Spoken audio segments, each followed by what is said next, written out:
This episode of Amity After Dark contains instances of gaslighting, medical malpractice, and mental illness. If any of those themes may be in any way triggering to you, please feel free to skip this episode. Thank you.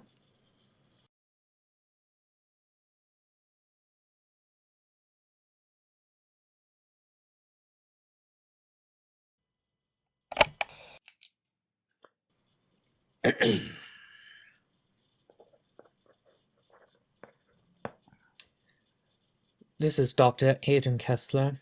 The date is 10/22/12/19. The therapy session is being recorded at the Alan Richter Psychiatric Hospital for Special Cases in Altisburg, Fredonia. My patient today is patient number 2432947, Clarice Evergreen White. Miss White, how would you prefer to be addressed? Claire, I haven't gone by Clarice since I was a kid. Have you ever gone by Evergreen? I was bullied enough as a kid. I wasn't going to make it worse by being the girl named after a tree. Now, Claire, it says here that you checked yourself in for inpatient care. Is that correct? Yeah. How are you feeling? Oh, like I'm losing my mind. Then you're in the right place. I specialize in finding lost minds. You get a lot of laughs from that line? Never once. Now, what's troubling you? The file's right in front of you. Come now. I find your words may illuminate something that the file has left in the dark. I'm convinced monsters are real. I'm certain that I know the exact number of monsters in Amity City, and... When did this start? My mom and dad work in academia. My mom is a professor, and my dad used to run a museum. I was 5. My dad just got a shipment of artifacts into the museum, and I used to love going to work with him. Every dusty artifact and tool from years past had a history, and I get my love of storytelling from my dad. He would do silly voices and tell me the stories of the objects and the kings that once owned them. This new shipment came from a shipwreck, maybe 40 miles off the Amity coast. The ship was wrecked sometime in the 1040s, and supposedly even back then was loaded with objects deemed important artifice. I recall that wreck. Them finding it, at least. Continue. Sorry, I guess the need to tell stories comes in even when I'm supposed to be fixing my brain. Dad had turned around to continue painstakingly removing some barnacles from an old chest that he was just dying to see the contents of. I tried to sit still and behave, but I started looking over the objects they found. I was really just looking at the art, engravings, and fine jewelry craft. I set my hand on the table and tried to stand up on a step stool to look at something closer. Obviously, I never touched anything, but the stool slipped, and I hit my head really hard. My dad was in a panic and took me to the hospital. I was checked in for a few weeks. Apparently, I hit my head pretty bad, and they were worried about me having an aneurysm. Did you? No, I didn't have an aneurysm. Continue on, then. While I was in the hospital, Breathe, Claire. I am. What? Focus. I am focusing. What? It's all right, Claire. What? Claire, put that down. Put what down? Orderlies!